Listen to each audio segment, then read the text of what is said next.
Hi mga kababsi! Ngayon ay gagawa tayo ng Babsy Pizza Overload.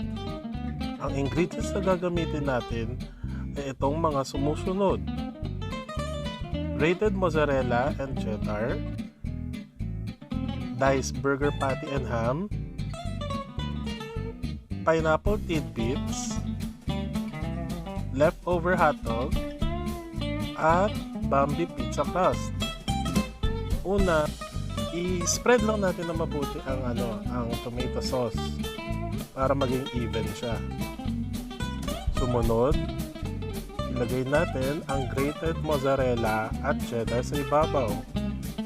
At depende sa inyo kung gaano ka dami ang gusto ninyo ilagay. Sunod natin ang ham. Depende na rin sa inyo kung gaano karaming ham ang inyong ilalagay.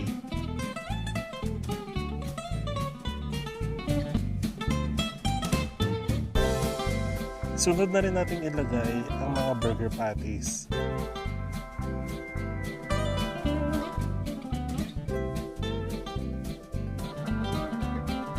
Sunod na rin natin ang pineapple tidbits.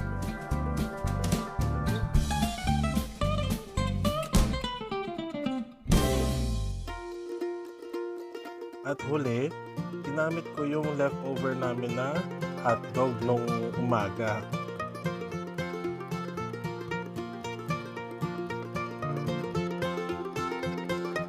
Magdagdag pa tayo ng maraming cheese. At magdagdag din tayo ng quickmelt na cheese para mas malinamnam ang ating pizza.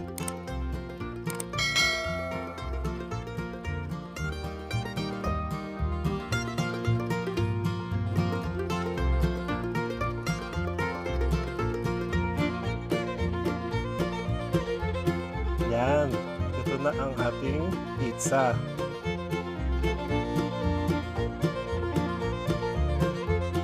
Lagay na natin sa oven ang ating pizza. Make sure na mag-preheat kayo ng at least 220 degrees Celsius sa ating oven. Orasan natin ang ating pizza ng at least 10 to 15 minutes. Depende sa inyong pagkakaluto at pagkakatoasted ng ating pizza.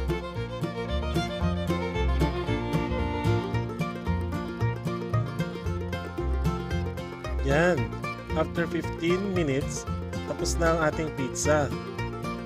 Medyo tinoast namin dahil ito ang aming gusto.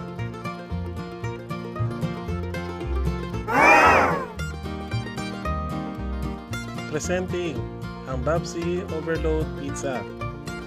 Sana ay may natutunan kayo sa aking video at sa ating pagluluto ng pizza dahil ito ay first time ko din. Maraming salamat.